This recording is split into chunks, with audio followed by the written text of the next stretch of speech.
मैं एक गहरा कुआं हूं इस जमीन पर, बेशुमार लड़के लड़कियों के लिए कि उनकी प्यास बुझाता रहूं। उसकी बेपनाह रहमत उसी तरह जर्रे जर्रे पर बरसती है जैसे कुआं सबकी प्यास बुझाता है। इतनी सी कहानी है मेरी, ज़ैनुल आबदीन और आशी अम्मा के बेटे की कहानी। उस लड़के की कहानी जो अखबारें बेचकर अपने भाई की मदद करता था। उस शागिर्द की कहानी जिसकी परवरिश शिव सुब्रमण्य अय्यर और अय्यादुराई सोलोमन ने की। उस विद्यार्थी की कहानी जिसे पंडले मास्टर ने तालीम दी, MG मेनन और प्रोफेसर साराभाई ने इंजीनियर की पहचान दी, जो नाकामियों और मुश्किलों में पलकर साइंसदान बना। और उस रहनुमा की कहानी जिसके साथ चलने वाले बेशुमार काबिल और हुनरमंद लोगों की टीम थी।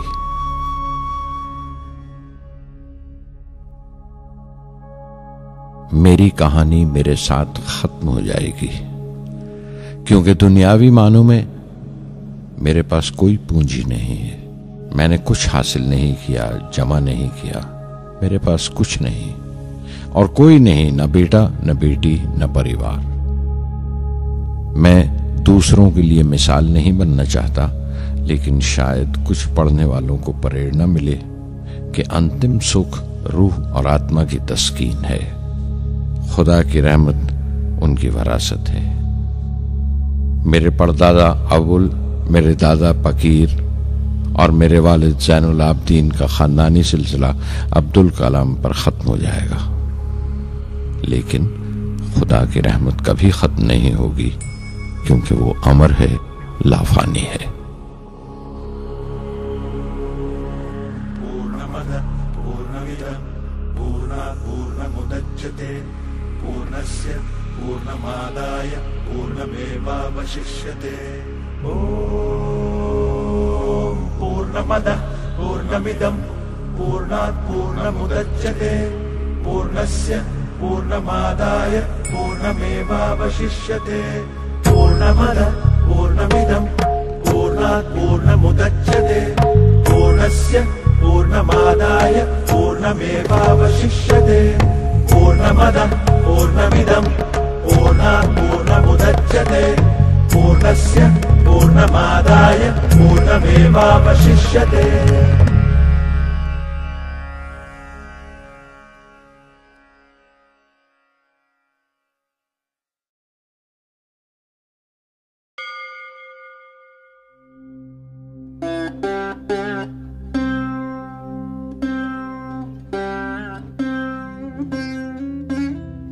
मैं शहर रामेश्वरम के एक मिडिल क्लास तमिल खानदान में पैदा हुआ।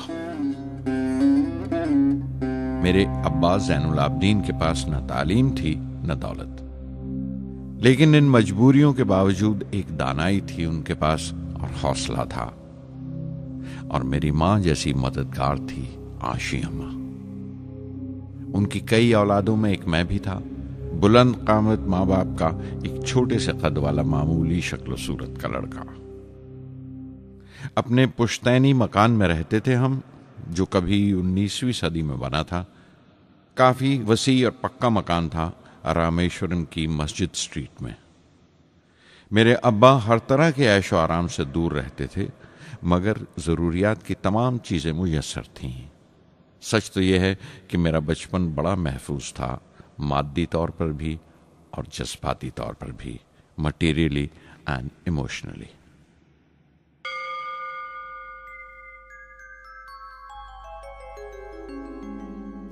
रामेश्वरम का मशहूर शिव मंदिर हमारे घर से सिर्फ 10 मिनट की दूरी पर था।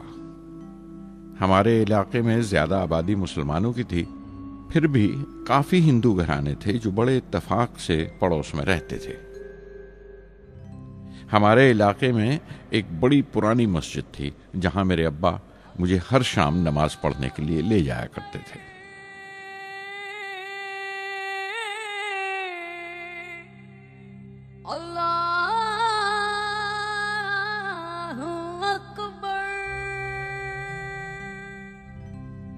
रामेश्वरम मंदिर के बड़े पुरोहित पक्षी लक्ष्मण शास्त्री मेरे अब्बा के पक्के दोस्त थे।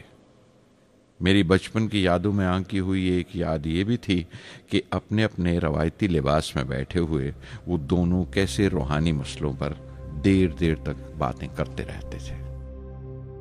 मेरे अब्बा मुश्किल से मुश्किल रूहानी मामलों को भी तमिल की आम जबान में बयान कर लिया करते थे।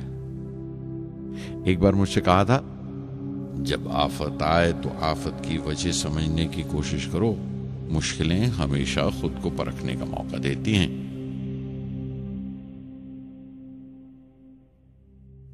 मैंने हमेशा अपनी साइंस और टेक्नोलॉजी में अब्बा के असूलों पर चलने की कोशिश की है।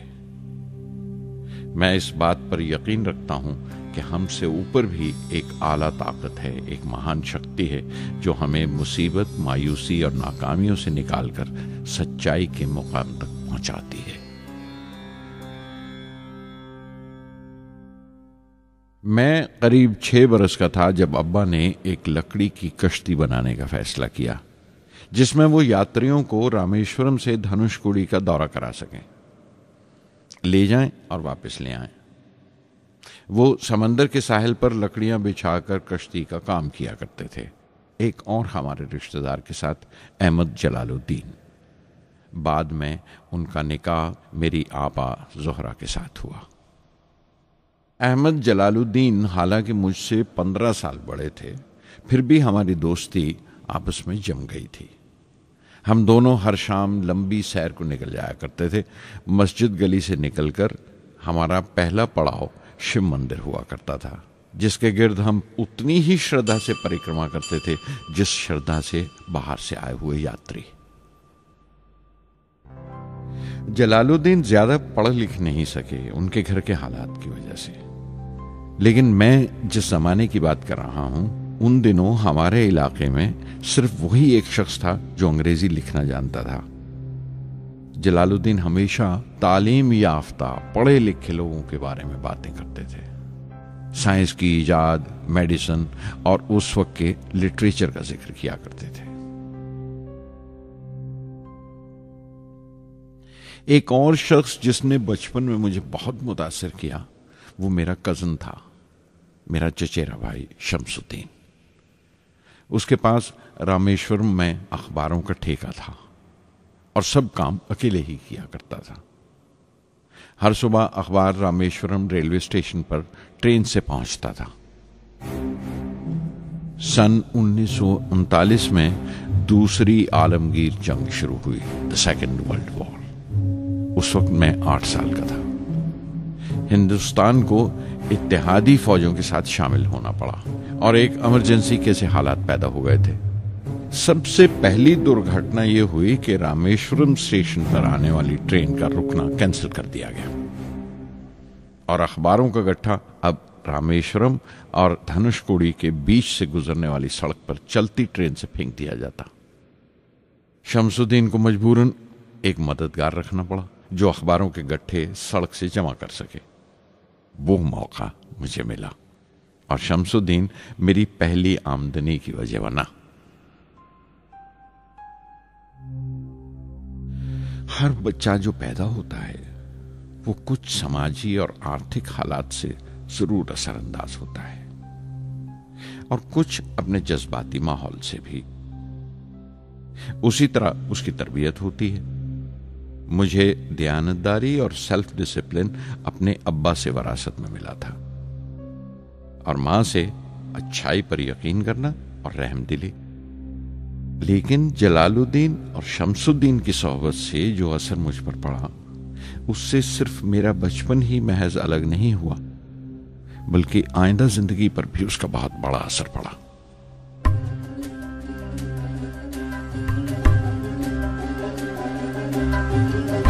மகற்கு ஆற்றும் நன்றி அபயத்து முந்தி இருப்பச்செயல் ஆனந்தை மகற்கு ஆற்றும் நன்றி அபயத்து முந்தி இருப்பச்செயல் இருப்பச்செயல் மகன் தந்தைக்கு ஆற்றும் உதவி இவன் தந்தை என்னோற்றான் கொள்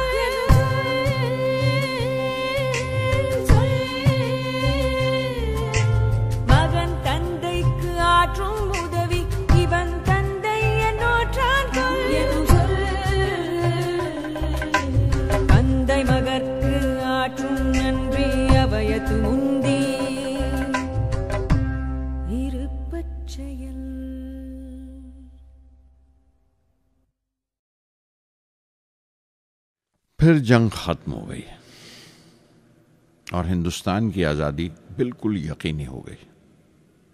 मैंने अब्बा से रामेश्वरम छोड़ने की इजाज़त चाही।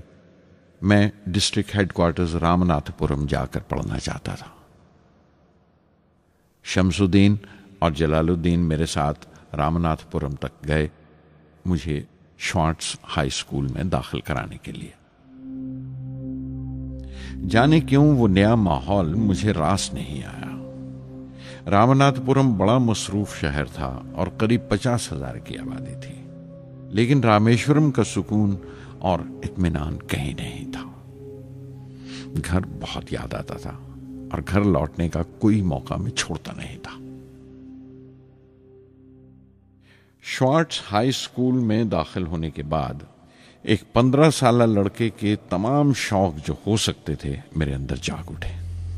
मेरे टीचर अय्या दुराई सोलोमन बेहतरीन रहबर थे, गाइड उस नौजवान जहन के लिए जिसके सामने जिंदगी की बेशुमार मुमकिनात खुलने वाली थी।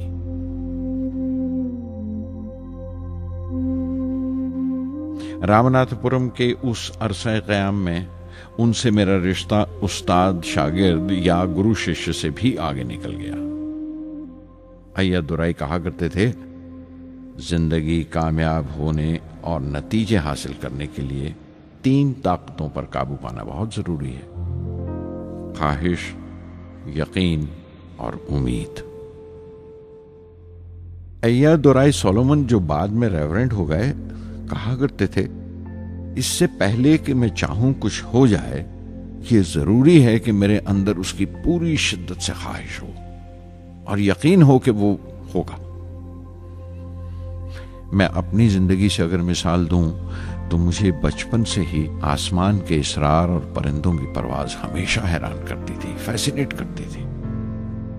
समंदर में कूंजों और बगलों को ऊंची उड़ाने लगाते देखता था तो उड़ने को जी करता था। मैं एक सादा लोग गांव ही का लड़का तो था, लेकिन मुझे यकीन था कि एक दिन मैं जरूर उन कूंजों की तरह बुलंद उड़ाने लगाऊंगा, बुलंदी पर परवाज करूंगा। और हकीकत यह है कि रामेश्वरम से उड़ने वाला मैं पहला लड़का था।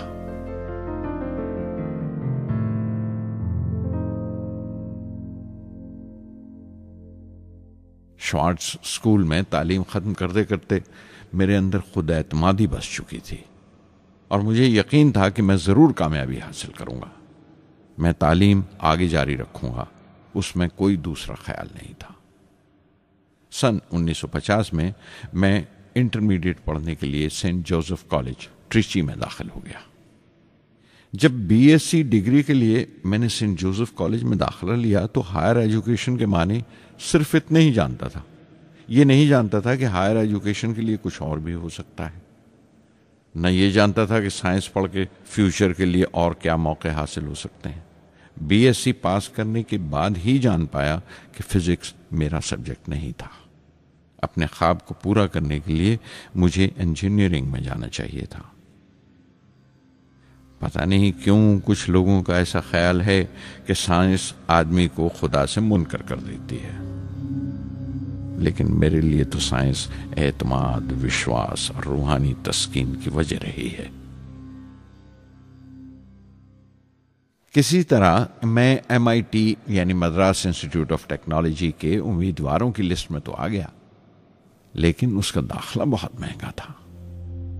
कम से कम 1,000 रुपए की जरूरत थी और मेरे अब्बा के पास इतने रुपए नहीं थे।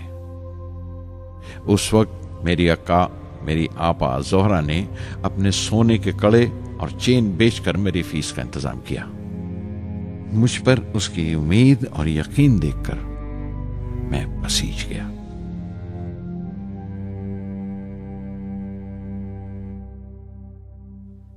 MIT में सबसे ज्यादा मजा आया। वहां 2 हवाई जहाज रखे देखकर जो उड़ान से बरी कर दिए गए थे, मुझे उनकी तरफ एक अजीब सा खिंचाव महसूस होता था। और जब सब लड़के हॉस्टल लौट जाते थे, मैं कई कई घंटे उनके पास बैठा रहता था। फर्स्ट ईयर मुकम्मल करने के बाद जब मुझे अपने ज्यादा खुसूसी मजमून चुनना थे, यानी अपनी स्पेशल ब्रांच का चुनाव करना था, तो मैंने फॉरेन एरोनॉटिकल इंजीनियरिंग का चुनाव कर लिया। MIT की तालीम के दौरान मुझे 3 टीचर्स ने बहुत मुतासिर किया। Professor Sponder, professor KAV Pandalai, professor Narasingha Rao. Professor Sponder technical aerodynamics सिखाते थे। एरोनॉटिकल इंजीनियरिंग में दाखिले से पहले मैंने उनसे सलाह ली थी। उन्होंने समझाया था कि मुझे मुस्तकबिल का फैसला करने से पहले मुस्तकबिल की मुमकिनात के बारे में नहीं सोचना चाहिए, बल्कि सोचना चाहिए एक अच्छी बुनियाद के लिए और अपने रुझान और इश्तियाक के बारे में कि उसमें कितनी शिद्दत है, मेरे एप्टीट्यूड्स और एस्पिरेशन में कितनी इंटेंसिटी है। मैं खुद भी होने वाले इंजीनियरिंग स्टूडेंट्स से कहना चाहता हूं कि जब वो अपना स्पेशलाइजेशन का चुनाव करें तो ये देखें कि उनमें कितना शौक है, कितना उत्साह है और लगन है उस शोबे में जाने के लिए। प्रोफेसर KAV पंडले ने मुझे एरोस्ट्रक्चर डिज़ाइन सिखाया और उसका तज्जिया भी, विश्लेषण, एनालिसिस भी। वो बड़े खुशदिल और दोस्त टीचर थे और हर साल कोई ना कोई नया तरीका, नया नजरिया लेकर आते थे कोर्स में। प्रोफेसर नरसिंह राव मैथमेटिशियन थे। वो एरोडायनेमिक्स की थ्योरी सिखाया करते थे। उनकी क्लास में दाखिल होकर मुझे मैथमेटिकल फिजिक्स बाकी तमाम सब्जेक्ट्स से ज़्यादा अच्छा लगने लगा। साध संगी हरि हरि नाम चित्तारा चित्तारा, साध संगी हरि हरि नाम चित्तारा, सहज अनंतु होवे दिनु राति, अंकुर भलो हमारा, साध संगी साध संगी।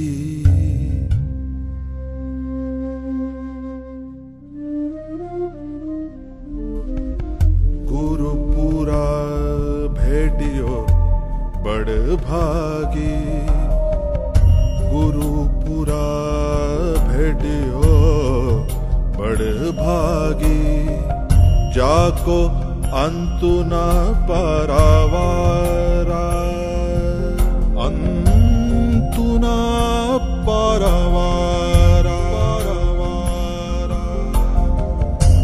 नानक सरनी कही स्वामी की, पुनः पुनः नमस्कार, साध संगी साध संगी।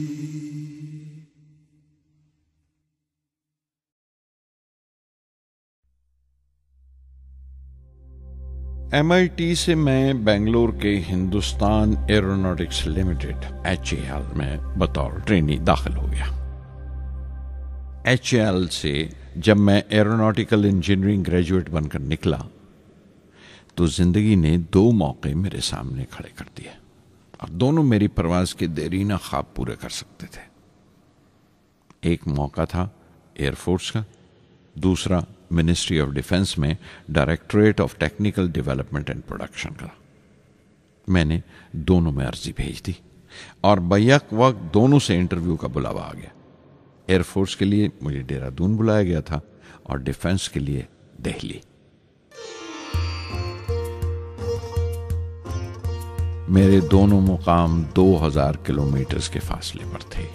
ये पहला मौका था मेरा अपने वसी और विराट वतन को देखने का। खिड़की पर बैठा मैं इस देश की सरजमीन को पांव तले से बहता हुआ देख रहा था। हैरान था कि उत्तर की तरफ सफर करते हुए एक ही मुल्क का लैंडस्केप कैसे बदलता चला जाता है। मैं 1 हफ्ता दिल्ली में ठहरा, डिफेंस मिनिस्ट्री का इंटरव्यू दिया। इंटरव्यू अच्छा हुआ था। वहां से मैं देहरादून गया एयरफोर्स सिलेक्शन बोर्ड के इंटरव्यू के लिए। 25 उम्मीदवारों में मैं 9वें नंबर पर आया।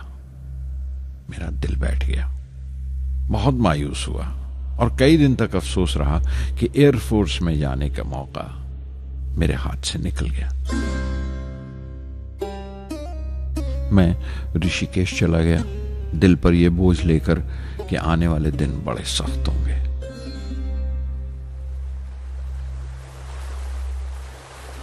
गंगा में स्नान किया और फिर चलता हुआ पास की पहाड़ी पर शिवानंद आश्रम तक पहुंच गया। स्वामी शिवानंद से भेंट हुई। देखने में बिल्कुल गौतम बुद्ध लगते थे, सफेद दूधिया धोती और पांव में लकड़ी की खड़ाऊ। उनकी बच्चों सी मासूम मुस्कान और सादा दिली देखकर बहुत प्रभावित हुआ मैंने बताया उन्हें कैसे मैं इंडियन एयरफोर्स में भर्ती होने से रह गया और मेरी कितनी शदीद ख्वाहिश थी आसमानों में उड़ने की, परवास करने की। वो मुस्कुरा दिए और बोले, ख्वाहिश अगर दिलो जान से निकली हो, वो पवित्र हो और उसमें शिद्दत हो, तो उसमें कमाल की एक इलेक्ट्रोमैग्नेटिक एनर्जी होती है, एक बरकी मकनातीसी ताकत होती है। दिमाग जब सोता है तो वो एनर्जी रात की खामोशी में बाहर निकल जाती है और सुबह कायनात ब्रह्मांड से सितारों की गति रफ्तार को अपने साथ समेटकर दिमाग में लौट आती है। इसीलिए जो सोचा है उसकी सृष्टि अवश्य है, वो तख्लीक होगा। तुम विश्वास करो इस अजली बंधन पर, इस वचन पर कि सूरज फिर लौटेगा, बाहर फिर से आएगी। मैं दिल्ली लौट आया, डिफेंस से अपना इंटरव्यू का नतीजा दरियाफ्त किया। जवाब में मुझे अपॉइंटमेंट लेटर थमा दिया गया और अगले दिन से सीनियर साइंटिफिक असिस्टेंट मुकर्रर कर दिया गया, 250 रुपए की माहाना तनख्वाह पर। 3 साल गुजर गए। उन्हीं दिनों बेंगलोर में एरोनॉटिकल डेवलपमेंट एस्टेब्लिशमेंट ADE का एक नया महकमा खुला और मुझे वहां पोस्ट कर दिया गया।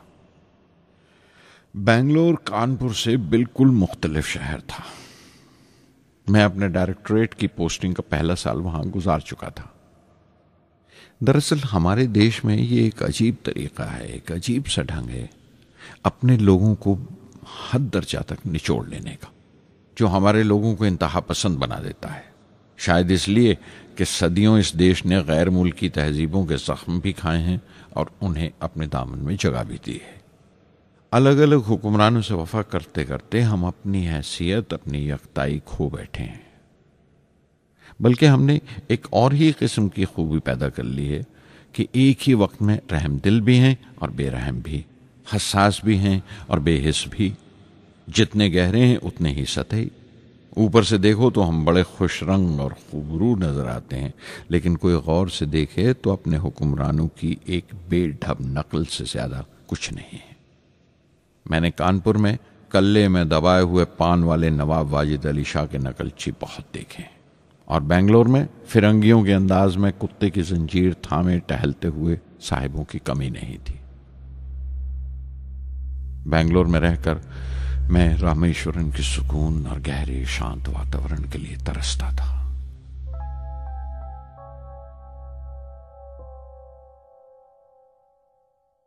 पहले साल तो ADE में कोई ज्यादा काम नहीं था। एक प्रोजेक्ट टीम बनाई थी कि 3 सालों में एक स्वदेशी हॉवरक्राफ्ट तैयार करें और वो वक्त से पहले तैयार हो गया। नंदी उसका नाम रखा गया, शिव की सवारी के आधार पर। उसका डिजाइन हमारी उम्मीद से ज्यादा अच्छा था, लेकिन मैं सख्त मायूस हुआ जब आपसी कंट्रोवर्सीज की बिना पर सारा प्रोजेक्ट बालाए ताक रख दिया गया, बंद कर दिया गया। Professor MGK Menon, Tata institute of fundamental research के डायरेक्टर, एक रोज अचानक ही हमारी जांच पड़ताल को आ पहुंचे। नंदी का जिक्र निकला। मुझसे पूछताछ करते हुए उन्होंने ख्वाहिश जाहिर की एक 10 मिनट की उड़ान के लिए। उसके 1 हफ्ता बाद की बात है। मुझे इनकुस्पार से बुलावा आ गया, the Indian committee for space research. मैं मुंबई चला गया रॉकेट इंजीनियर की पोस्ट के लिए इंटरव्यू देने। मेरा इंटरव्यू लेने वाले डॉक्टर विक्रम साराभाई और प्रोफेसर MGK मेनन के अलावा मिस्टर सराफ थे, जो उस वक्त एटॉमिक एनर्जी कमीशन के डिप्यूटी सेक्रेटरी के ओहदे पर थे। डॉक्टर साराभाई की गर्मजोशी ने पहली ही मुलाकात में मेरा दिल मोह लिया। अगले ही दिन मुझे खबर मिल गई कि मैं चुन लिया गया। मुझे इनकोस्पार में रॉकेट इंजीनियर की हैसियत से शामिल कर लिया गया था। सन 1962 के देरीना हिस्से में कहीं इनकोस्पार ने थुम्बा में इक्वेटोरियल रॉकेट लॉन्चिंग स्टेशन बनाने का फैसला किया। थुम्बा केरला में त्रिवेंद्रम से परे एक दूर दराज के ऊंगते से गांव का नाम है। हिंदुस्तान में यह मॉडर्न रॉकेट बेस्ड रिसर्च की एक दबी सी इब्तदा थी, हल्की सी शुरुआत। उसके फौरन बाद ही मुझे 6 माह के लिए अमेरिका भेज दिया गया, नासा में रॉकेट लॉन्चिंग की ट्रेनिंग के लिए। जाने से पहले मैं थोड़ा सा वक्त निकालकर रामेश्वरम गया। मेरे अब्बा मेरी इस कामयाबी के लिए बहुत खुश हुए और मुझे उसी मस्जिद में ले जाकर शुक्राने की नमाज अदा की।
NASA Langley research centre Virginia में मैंने अपने काम की शुरुआत की। बाद में Goddard space flight centre Maryland चला गया। मैं अपना इंप्रेशंस अमेरिकन्स के बारे में बेंजामिन फ्रैंकलिन के इस जुमले से बयान कर सकता हूं, जिन बातों से तकलीफ होती है उनसे तालीम भी मिलती है। हिंदुस्तानी तंजीमों में, यहां की ऑर्गेनाइजेशंस में एक बड़ी मुश्किल है। जो ऊपर हैं वो बड़े मगरूर हैं, अपने से छोटों की, जूनियर्स और सबऑर्डिनेट्स की राय लेना अपनी हतक समझते हैं। कोई शख्स भी अपनी खूबी दिखा नहीं सकता अगर आप उसे मलामत ही करते रहें।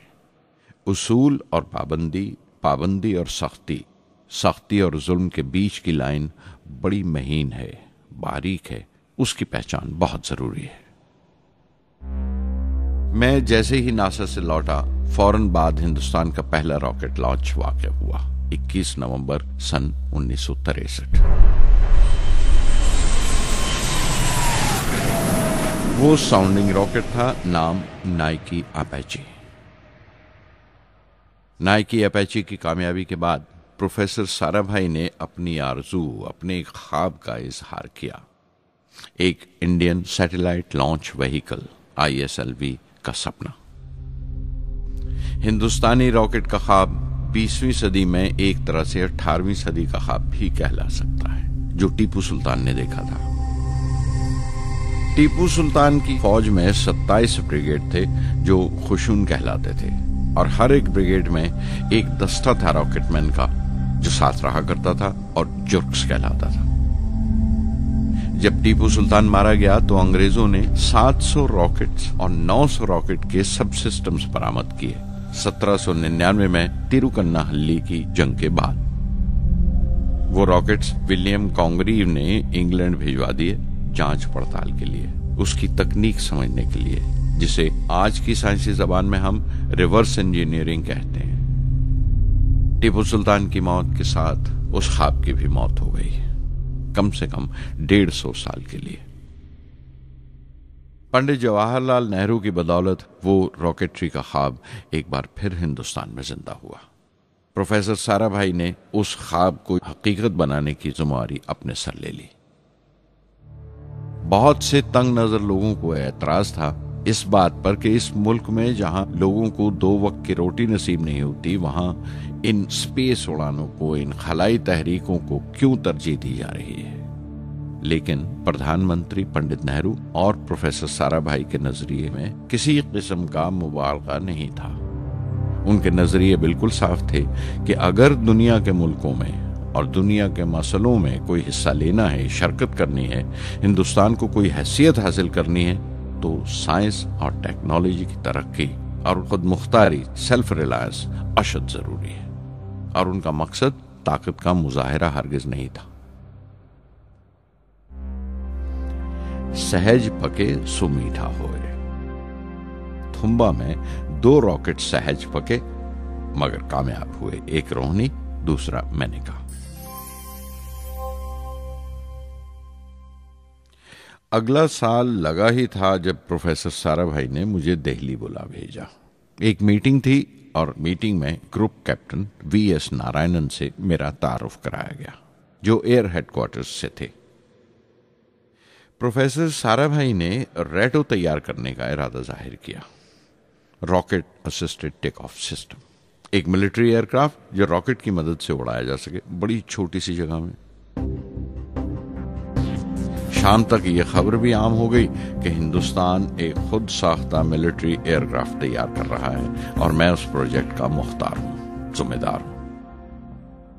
मैं कई तरह के जज्बात से भर गया, खुश भी था, शुक्रगुजार भी, खुशकिस्मत भी, और एक एहसास हुआ तकमील का, फुलफिलमेंट का। 19वीं सदी के एक शायर की ये सतरें बहुत याद आई। हर दिन के लिए तैयार रहो, हर दिन को एक तरह ही मिलो। जब ओखली हो बर्दाश्त करो, जब दस्ता हो तो वार करो। रेटो पे काम करते हुए 2 अहम वाकयात हुए। पहला तो यह था कि अपने देश में पहली बार स्पेस रिसर्च का 10 साला प्रोग्राम तैयार हुआ, जिसके ऑथर थे प्रोफेसर साराभाई। मेरे लिए वो एक ऐसा रोमानी मैनिफेस्टो था जैसे स्पेस से इश्क करने वाले किसी शायर की रोमानी नज्म हो, जैसे कोई अपने देश के आसमान से इश्क करने लगा हो। और दूसरा वाकया मिनिस्ट्री ऑफ डिफेंस में मिसाइल पैनल का तैयार होना। नारायणन और मैं, हम दोनों उस पैनल के मेंबर थे।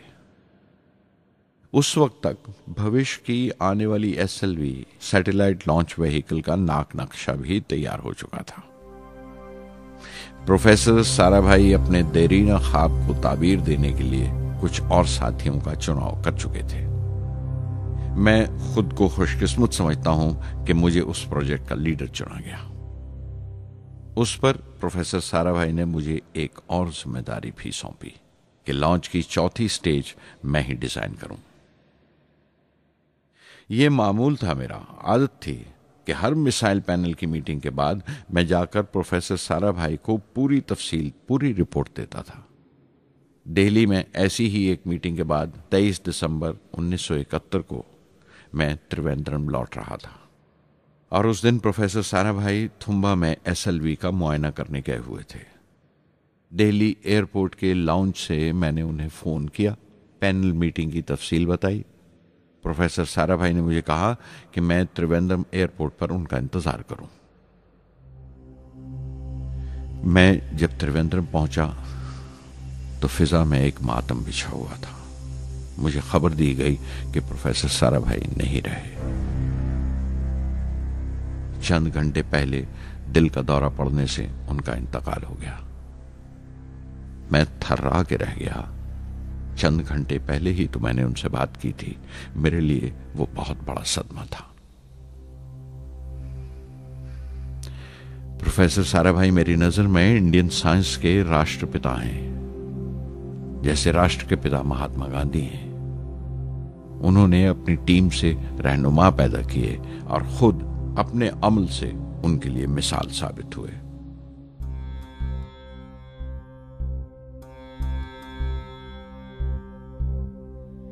నానాటి బతుకు నాటకము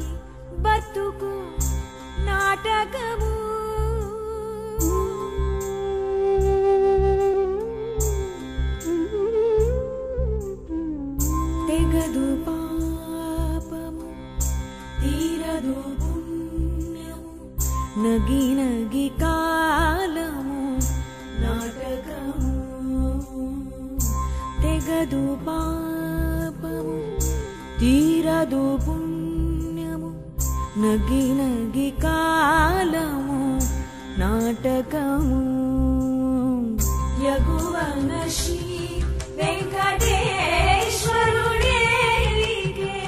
యగువన శ్రీ వెంకటేశ్వరుడేలికే గగనము మీదిది కైవల్యము గగనము మీదిది కైవల్యము కైవల్యము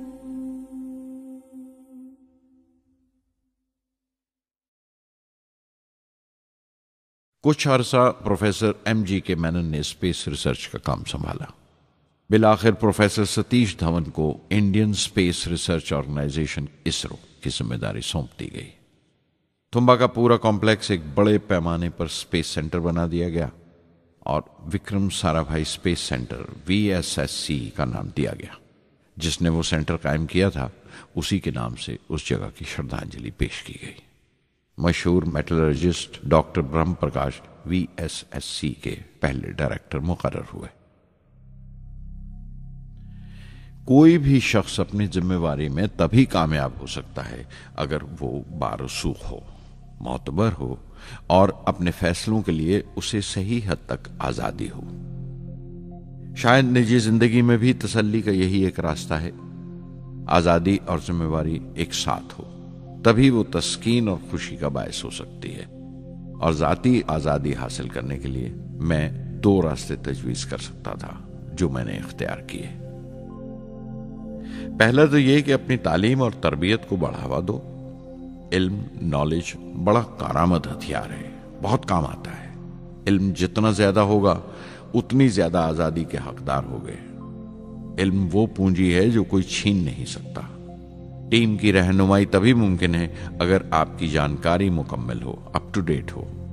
कामयाब रहनुमा बनने के लिए जरूरी है कि दिन का काम जब खत्म हो आप पिछले काम का जायजा लें, अगले दिन के काम की तैयारी करें। दूसरा तरीका यह है कि अपने काम को अपना फख्र समझें, गर्व समझें और जरूरी है कि अपने अंदर की शक्ति की सही जानकारी हो। जो करो उस पर यकीन रखो या जिस पर यकीन हो वही करो, वरना दूसरों के ईमान का शिकार बनते रहोगे। SLV प्रोजेक्ट के पहले 3 सालों में साइंस के बहुत से नए नए इसरार खुले और आहिस्ता आहिस्ता साइंस और टेक्नोलॉजी का फर्क समझ आने लगा। रिसर्च और अमल, डेवलपमेंट का फासला पता चलने लगा। किसी भी इजाद में गलतियां होना लाजमी है, लेकिन हर गलती कामयाबी की तरफ एक और कदम उठाती है, एक और सीढ़ी बन जाती है। किसी भी तख्लीक की तरह SLV-3 की तख्लीक भी कई दर्दनाक लम्हों से गुजरी। एक रोज जब मैं और मेरे तमाम साथी अपने कामों में पूरी तरह डूबे हुए थे, मेरे घर से एक मौत की इत्तला पहुंची। मेरे दोस्त और हमदर्द मेरे बहनोई जलालुद्दीन का इंतकाल हो गया था। कुछ देर के लिए तो मैं सुन्न होकर रह गया, मेरी आंखों में अंधेरा छा गया। थोड़ी देर बाद जब अपने चौगिरदे का एहसास हुआ तो महसूस किया जैसे मेरी हस्ती का एक हिस्सा मर गया था। रात की रात बसों में सफर करता हुआ अगली सुबह मैं रामेश्वरम पहुंचा। जोहरा को क्या तसल्ली देता और क्या सब्र देता अपनी भांजी महबूबा को जो रो रो कर हलकान हो रही थी। मेरी आंखों के सोते पहले ही सूख चुके थे। थुम्बा लौटकर बहुत दिनों तक सारा कामकाज, सारी मसरूफियत बेमानी लगने लगी। बहुत दिनों तक बहुत मलाल लगा, सब बेमानी लगता था।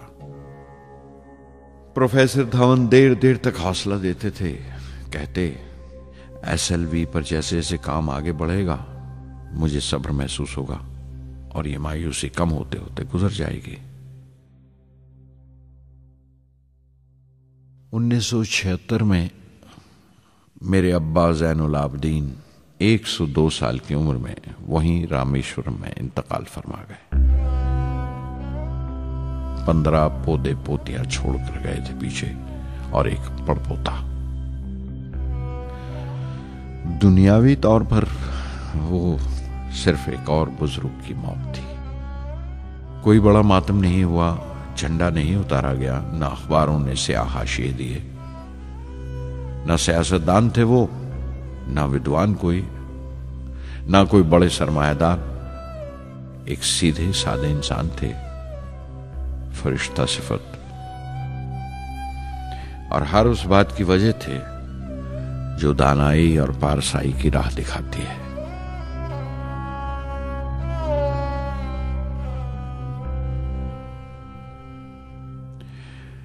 मैं बहुत देर तक अपनी मां के पास बैठा रहा, चुपचाप, और जब उठा थुम्बा लौटने के लिए तो उसने रुंधे गले से दुआएं दी मुझे।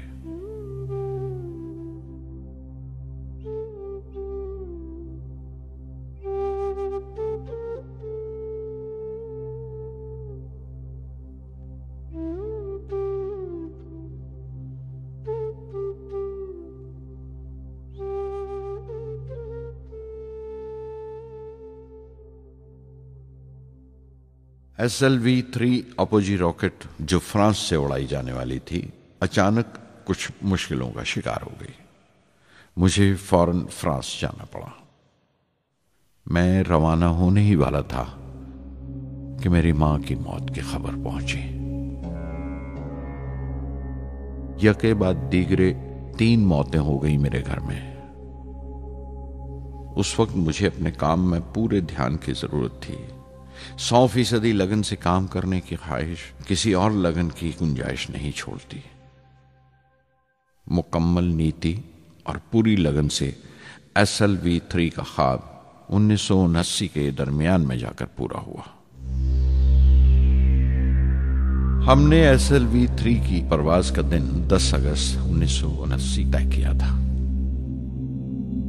23 मीटर लंबा 4 स्टेजेस का यह रॉकेट 17 टन का वजन लेकर 7:58 पर बड़ी कजदाई से उड़ा और खला की तरफ रवाना हुआ।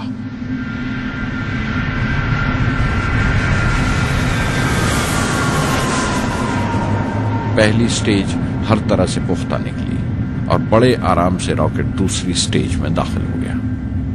हम सब दम खुद रह गए, सांस रोके बैठे थे। हमारे बरसों का ख्वाब आसमान की तरफ सफर कर रहा था। अचानक हमारे ख्वाब में दरार आई, हमारा सुकून टूटा, हमारी खामोशी टूटी। दूसरी स्टेज काबू से बाहर होने लगी थी। 317 सेकंड के बाद परवाज टूट गई। मेरी मेहनत और उम्मीद चौथी स्टेज को साथ लेकर तमाम मलबा श्री हरिकोटा से 560 किलोमीटर दूर समंदर में जाके गिरा।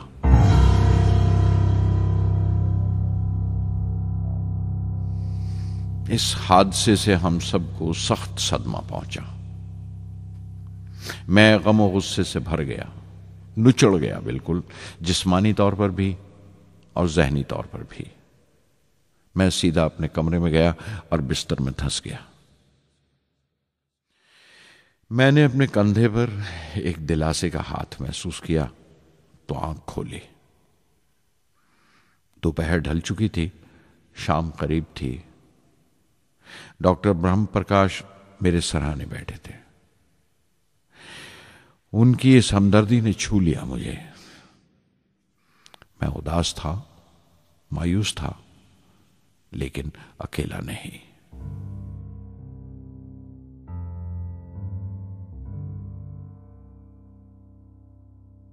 हर शख्स तकनीकी जमा तफरीक और बहस मुबासे के बाद मुतमईन हो चुका था, संतुष्ट हो चुका था, लेकिन मुझे इत्मीनान ना आया और मुसलसल बेचैन रहा।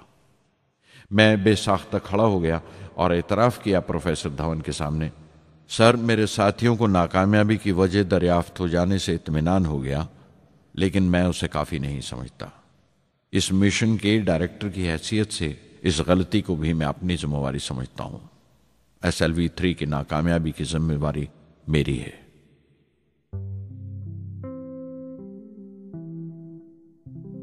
साइंस का काम कमाल दर्जा उत्साह भी देता है, खुशी भी और उतनी ही गहरी मायूसी भी।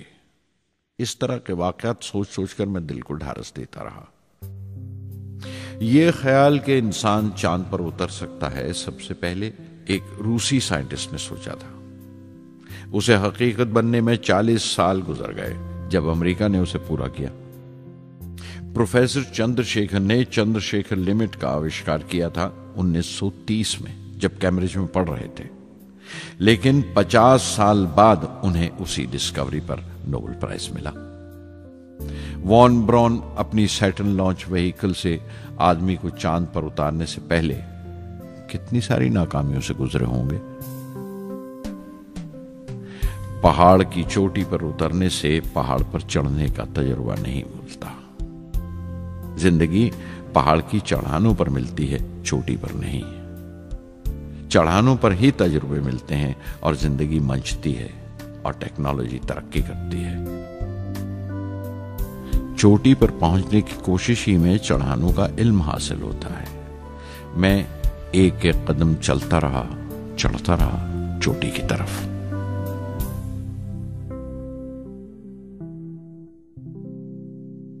SLV-3 की उड़ान से 30 घंटा पहले 17 जुलाई 1980 के दिन अखबारों की सुर्खियां तरह तरह की राय और अंदाजों से भरी हुई थीं।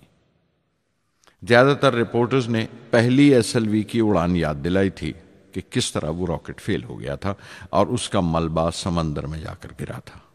कुछ लोगों ने तो देश की दूसरी खामियों का जिक्र करते हुए भी उसे SLV-3 से जोड़ दिया था।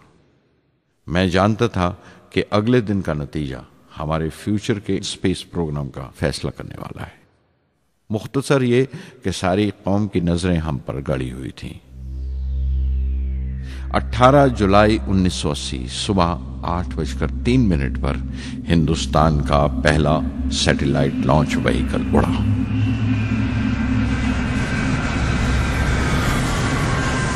मैंने रोहिणी सैटेलाइट का तमाम डेटा कंप्यूटर पर जांचा। अगले 2 मिनट के अंदर अंदर रोहिणी अंतरिक्ष में था। उस तमाम शोरगुल के बीच में मैंने अपनी जिंदगी के सबसे अहम अल्फाज अदा किए। मैं मिशन डायरेक्टर बोल रहा हूं, एक जरूरी खबर सुनने को तैयार रहो। चौथी स्टेज कामयाबी के साथ रोहिणी सैटेलाइट को लेकर अंतरिक्ष में दाखिल कर रही है। मैं ब्लॉक से बाहर आया तो मेरे साथियों ने मुझे कंधों पर उठा लिया और नारे लगाते हुए जुलूस निकाला। सारी कौम में एक जोश की लहर दौड़ गई। हिंदुस्तान उन चंद कौमों में शामिल हो गया था जिनके पास सैटेलाइट लॉन्च की काबिलियत थी। हमारी कौम का एक ख्वाब पूरा हुआ था और हमारे इतिहास का एक नया बाब खुला, एक नया चैप्टर। प्रधानमंत्री इंदिरा गांधी ने मुबारकबाद का तार भेजा और सबसे ज्यादा हिंदुस्तान के साइंसदान खुश थे कि ये पूरी कोशिश स्वदेशी थी, हमारी अपनी थी। मैं कुछ मिले जुले जज्बात से गुजर रहा था। मैं खुश था कि पिछली 2 दहाइयों से जिस कोशिश में था बिलाखिर उसमें कामयाब हुआ। लेकिन उदास था जिन लोगों की बदौलत में यहां पहुंचा था वो लोग मेरे साथ नहीं थे। मेरे अब्बा, मेरे बहनोई जलालुद्दीन और प्रोफेसर साराभाई। SLV-3 की कामयाबी के महीने भर के अंदर ही प्रोफेसर धवन का फोन आया एक दिन और दिल्ली बुलाया प्रधानमंत्री से मिलने के लिए। मेरी एक छोटी सी उलझन थी कपड़ों को लेकर। हमेशा से बड़े आमियाना से कपड़े पहनता हूं और पांव में चप्पल या स्लीपर कह लो। प्रधानमंत्री को मिलने जैसा वो लिबास नहीं था, मेरे लिए नहीं, उनके एहतराम के लिए। सुना तो प्रोफेसर धवन बोले, कपड़ों की फिक्र मत करो, तुमने जो शानदार कामयाबी पहन रखी है वो काफी है। रिपब्लिक डे 1981 मेरे लिए एक बड़ी खुशखबरी लेकर आया कि मुझे पद्म भूषण से नवाजा गया है। मैंने अपने कमरे को बिस्मिल्लाह खां की शहनाई से भर लिया। शहनाई की गूंज मुझे कहीं और ही ले गई। मैं रामेश्वरम पहुंच गया, मां के गले लगा। अब्बा ने मेरे बालों को उंगलियों से सहलाया और मेरा दोस्त, मेरा रफीक जलालुद्दीन मस्जिद गली में जमा हुए लोगों में मेरे इनाम का ऐलान कर रहा था। मेरी बहन जोहरा ने मीठा बनाया घर में। पक्षी लक्ष्मण शास्त्री ने मेरे माथे पर तिलक लगाया। फादर सोलोमन ने मेरे हाथ में सलीब देकर दुआ पढ़ी और प्रोफेसर सारा भाई को देखा। उनके चेहरे पर मुस्कुराहट थी, फख्र था। जो पौधा वो लगा कर गए थे अब पूरा पेड़ बन चुका था, जिसके फल हिंदुस्तान की आवाम तक पहुंच रहे थे।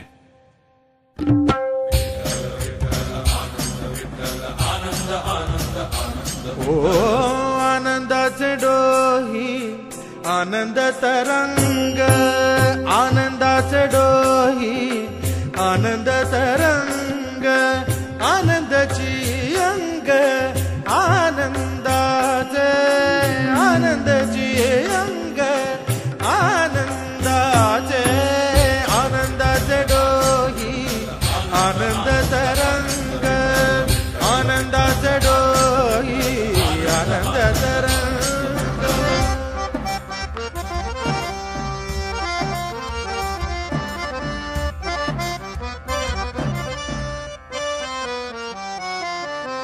गर्भाचे आवडी मातेचा डोहळा, तेथीचा जीवळा तेथे प्रेंबे।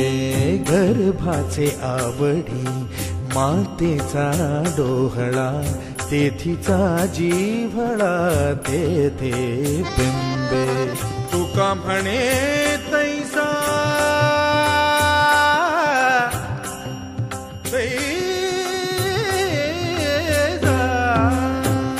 म्हणे तैसा ओतला ठसा, अनुभव सरीसा मुखाला।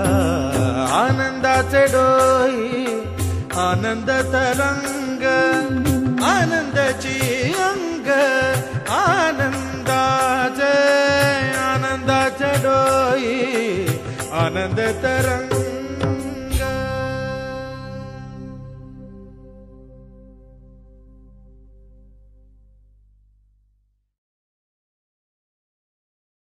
पहली जून 1982 मैंने defence research and development laboratory DRDL की जिम्मेवारी संभाल ली।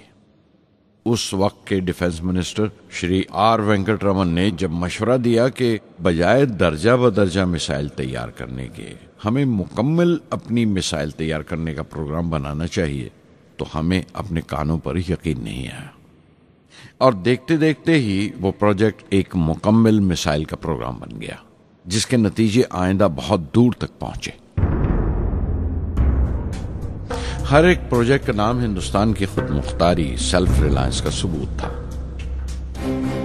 सरफेस टू सरफेस मिसाइल का नाम पृथ्वी रखा गया, टैक्टिकल कोर व्हीकल को त्रिशूल का नाम दिया गया, surface to air defence system Akash कहलाया, एंटी टैंक मिसाइल प्रोजेक्ट को नाग के नाम से पुकारा गया और मेरे देरीना ख्वाब रेक्स को यानी re entry experiment launch vehicle को मैंने अग्नि का नाम दिया। मिसाइल टेक्नोलॉजी का हुनर दुनिया की कुछ चुनी हुई कौमों के पास ही था। वो बड़े ताज्जुब से हमारी तरफ देख रहे थे कि हम क्या करने जा रहे हैं और कैसे करेंगे। हम एक मीटिंग में बैठे हुए अपने मकसद को पूरा करने के लिए 1984 की निशानदेही कर रहे थे जब डॉक्टर ब्रह्म प्रकाश की मौत की खबर आई। मेरे लिए वो एक और सदमा था। पहली SLV की नाकामी के वक्त जिस तरह उन्होंने ढारस दी थी मुझे, वो याद करके मैं और ज्यादा गमगीन हो गया।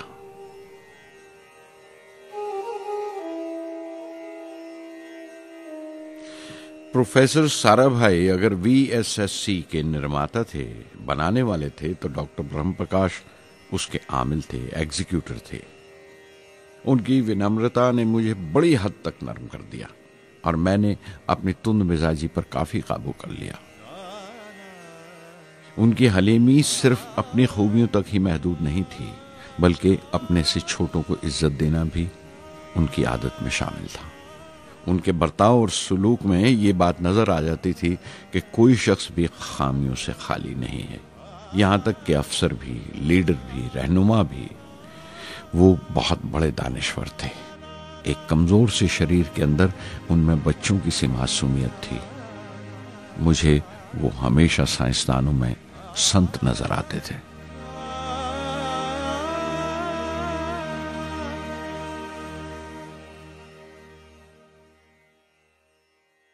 पृथ्वी का काम अपनी तकमील को पहुंच रहा था जब हम 1988 में दाखिल हुए।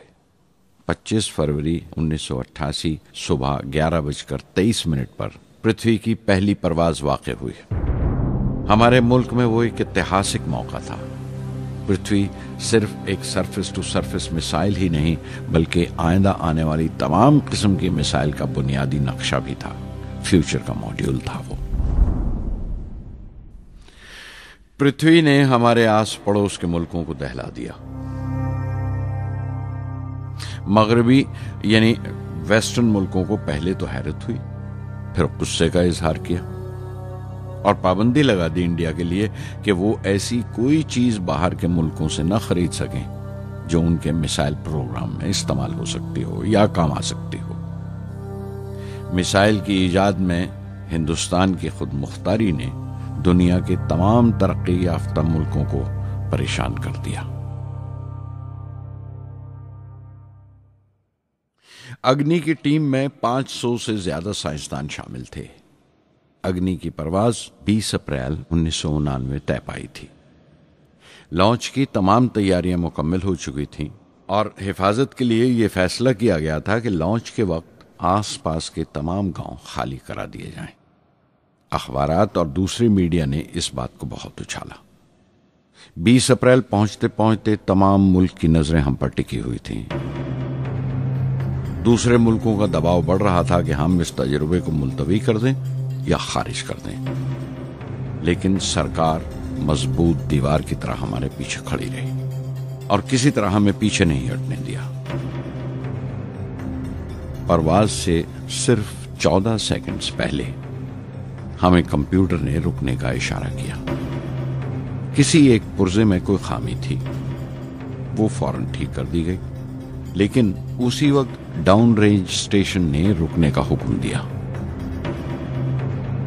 चंद सेकंड्स में कई रुकावटें सामने आ गईं और परवाज मुलतवी कर दी गई। अखबारात ने आस्तीनें चढ़ा ली। हर बयान ने अपनी अपनी तरह की वजूहात निकाल ली। कार्टूनिस्ट सुधीर दार ने एक कार्टून शाया किया जिसमें एक खरीदार कुछ सामान दुकानदार को वापस करते हुए कह रहा था, अग्नि की तरह वो भी नहीं चली। एक कार्टून में दिखाया गया कि साइंसदान कह रहा है, सब ठीक था, स्विच बटन नहीं चला। हिंदुस्तान टाइम्स के कार्टून में एक नेता रिपोर्टर को समझा रहा है, डरने की कोई बात नहीं, ये बड़ी अमन पसंद अहिंसावाद की मिसाइल है, इससे कोई मरेगा नहीं। करीब 10 रोज दिन रात काम चला मिसाइल की दुरुस्ती पर और आखिरकार साइंसदानों ने एक नई तारीख तय की अग्नि की परवाज के लिए। मगर फिर वही हुआ। 10 सेकंड पहले कंप्यूटर ने रुकावट का इशारा किया। पता चला एक पुर्जा काम नहीं कर रहा है। परवाज फिर मुलतवी कर दी गई। ऐसी बात किसी भी साइंसी तजुर्बे में हो जाना आम बात है। गैर मुल्कों में भी बहुत बार होता है, लेकिन उम्मीद से भरी हुई कौम हमारी मुश्किलें समझने को तैयार नहीं थी। हिंदू अखबार में केशव का एक कार्टून छपा जिसमें एक देहाती कुछ नोट गिनते हुए कह रहा था, मिसाइल के वक्त गांव से हट जाने का मुआवजा मिला है। 2-4 बार और ये तजुर्बा मुलतवी हुआ तो मैं पक्का घर बनवा लूंगा। अमोल बटर वालों ने अपने होर्डिंग पर लिखा, अग्नि को ईंधन के लिए हमारे बटर की जरूरत है। अग्नि की मुरम्मत का काम जारी रहा। आखिरकार एक बार फिर 22 मई की तारीख अग्नि की परवाज के लिए तय पाई। उसकी पिछली रात doctor Arunachalam, general KN Singh और मैं डिफेंस मिनिस्टर KC पंत के साथ चहलकदमी कर रहे थे। पूरे चांद की रात थी, हाई टाइड का वक्त था और लहरें गरज गरज कर खुदा की अजमत का नाम ले रही थी। कल अग्नि की परवाज कामयाब होगी या नहीं, बार बार यही सवाल हमारे दिमाग में गूंज रहा था।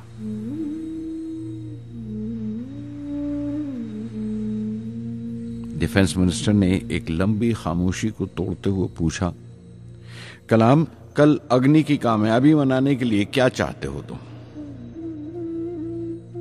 मैं क्या चाहता था? क्या था जो नहीं था मेरे पास? अपनी खुशी के इजहार के लिए मुझे क्या करना चाहिए? और अचानक मुझे जवाब मिल गया, हम 1 लाख पेड़ों की कोंपले लगाएंगे, मैंने कहा और उनके चेहरे पर रौनक आ गई। तुम अपनी अग्नि के लिए धरती मां का आशीर्वाद चाहते हो, बोले। कल यही होगा, उन्होंने पेशंगोई की।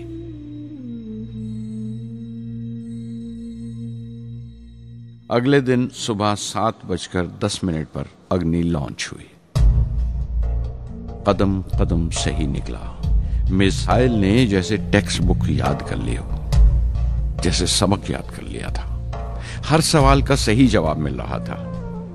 लगता था एक लंबे खौफनाक ख्वाब के बाद एक खूबसूरत सुबह ने आंख खोली है। 5 साल की मुशक्कत के बाद हम इस लॉन्च पैड पर पहुंचे थे। इसके पीछे 5 लंबे सालों की नाकामयाबी, कोशिशें और इम्तिहान खड़े थे। इस कोशिश को रोक देने के लिए हिंदुस्तान ने हर तरह के दबाव बर्दाश्त किए थे, लेकिन हमने कर दिखाया जो करना था। मेरी जिंदगी का सबसे कीमती लम्हा था वो मुट्ठी भर सेकंड्स, 600 सेकंड की वो परवाज जिसने हमारी बरसों की थकान दूर कर दी, बरसों की मेहनत को कामयाबी का तिलक लगाया। उस रात मैंने अपनी डायरी में लिखा, अग्नि को इस नजर से मत देखो। ये सिर्फ ऊपर उठने का साधन नहीं है, न शक्ति की नुमाइश है। अग्नि एक लौ है जो हर हिंदुस्तानी के दिल में जल रही है। इसे मिसाइल मत समझो, ये कौम के माथे पर चमकता हुआ आग का सुनहरी तिलक है। स्वधर्मम् अपि चावेक्ष्य न विकम्पितुम् अर्हसि, धर्म्याद् युद्धश्रेयोऽन्यक्षत्रियस्य न विद्यते। स्वधर्मम् अपि चावेक्ष्य न विकम्पितुम् अर्हसि, धर्म्याद् युद्धश्रेयोऽन्यक्षत्रियस्य न विद्यते।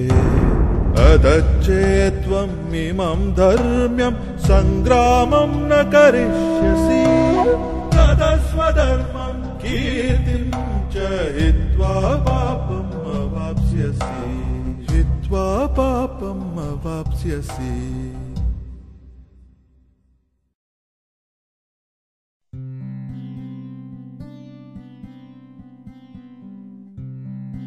,1990 के रिपब्लिक डे पर देश ने मिसाइल प्रोग्राम की कामयाबी का जश्न मनाया। मुझे पद्म विभूषण से नवाजा गया और डॉक्टर अरुणाचलम को भी। 10 साल पहले पद्म भूषण की यादें एक बार फिर हरी हो गईं। रहन सहन मेरा अब भी वैसा ही था जैसा तब था। 10 बाय 12 का एक कमरा किताबों से भरा हुआ और कुछ जरूरत का फर्नीचर जो किराए पर लिया था।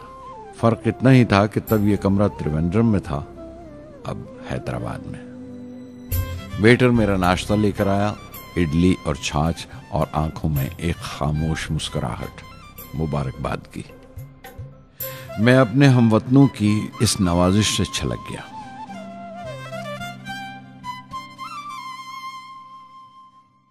मैं जानता हूं कि बहुत से साइंसदान और इंजीनियर मौका मिलते ही वतन छोड़ जाते हैं, दूसरे मुल्कों में चले जाते हैं ज्यादा रुपया कमाने के लिए, ज्यादा आमदनी के लिए। लेकिन ये आदर, मोहब्बत और इज्जत क्या कमा सकते हैं जो उन्हें अपने वतन से मिलती है। 15 अक्टूबर 1991 में 60 साल का हो गया। मुझे अपने रिटायरमेंट का इंतज़ार था। चाहता था कि गरीब बच्चों के लिए एक स्कूल खोलूं। ये वो दिन थे जब मैंने सोचा कि अपनी ज़िंदगी के तजुर्बे, मुशाहिदे और वो तमाम बातें कलमबंद करूं जो दूसरों के काम आ सकें। एक तरह से अपनी स्वाने उम्री लिखूं, अपनी जीवनी। मेरे ख्याल में मेरे वतन के नौजवानों को एक साफ नजरिए और दिशा की ज़रूरत है। तभी ये इरादा किया कि मैं उन तमाम लोगों का जिक्र करूं जिनकी बदौलत मैं ये बन सका जो मैं हूं। मकसद ये नहीं था कि मैं कुछ बड़े बड़े लोगों के नाम लूं, बल्कि ये कि कोई शख्स कितना भी छोटा क्यों ना हो, उसे हौसला नहीं छोड़ना चाहिए। मसले, मुश्किलें जिंदगी का हिस्सा हैं और तकलीफें कामयाबी की सच्चाइयां हैं। जैसा कहा है किसी ने, खुदा ने यह वादा नहीं किया कि आसमान हमेशा नीला ही रहेगा, जिंदगी भर फूलों से भरी राहें मिलेंगी। खुदा ने यह वादा नहीं किया कि सूरज है तो बादल नहीं होंगे, खुशी है तो गम नहीं, सुकून है तो दर्द नहीं होगा। मुझे ऐसा कोई गुरूर नहीं कि मेरी जिंदगी सबके लिए एक मिसाल बनेगी, मगर यह हो सकता है कि कोई मायूस बच्चा किसी गुमनाम सी जगह पर जो समाज के किसी माजूर हिस्से से ताल्लुक रखता हो, ये पढ़े और उसे चैन मिले। ये पढ़े और उसकी उम्मीद रोशन हो जाए। हो सकता है ये कुछ बच्चों को नाउमीदी से बाहर ले आए और जिसे वो मजबूरी समझते हैं वो मजबूरी ना लगे। उन्हें यकीन रहे कि वो जहां भी हैं खुदा उनके साथ है। काश हर हिंदुस्तानी के दिल में जलती हुई लौ को पर लग जाए और उस लौ की परवाज से सारा आसमान रोशन हो जाए।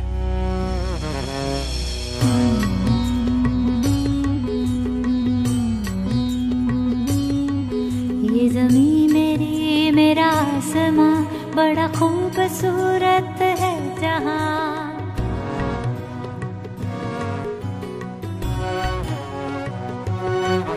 ये ज़मीं मेरी, मेरा आसमां, बड़ा खूबसूरत है जहां। मेरी जिंदगी परवाज़ है, वो फिजा मेरी, मैं उड़ूं जहां। मेरी जिंदगी परवाज़ है, वो फिजा मेरी, मैं उड़ूं जहां। ये ज़मीं मेरी, मेरा आसमां, बड़ा खूबसूरत है जहां। कभी धूप लेप के आसमां हमने सुनहरी कर लिया। कभी धूप लेप के आसमां हमने सुनहरी कर लिया। फिर धूप बांध के पाँव में हम उड़े हैं ठंडी हवाओं में। ज़मीं मेरी, मेरा आसमां, बड़ा खूबसूरत है जहां। कभी वक्त उठा के सरों पे हम और आग लेके परों पे हम। कभी वक्त उठा के सरों पे हम और आग लेके परों पे हम। कभी छानी खाली खला कहीं, हम उड़े जहाँ पे हवा नहीं। ज़मीं मेरी, मेरा आसमां, बड़ा खूबसूरत है जहां। मेरी जिंदगी परवाज़ है, मेरी जिंदगी परवाज़ है, वो फिजा मेरी, मैं उड़ूं जहां। ये ज़मीं मेरी, मेरा आसमां, बड़ा खूबसूरत है जहां। ये ज़मीं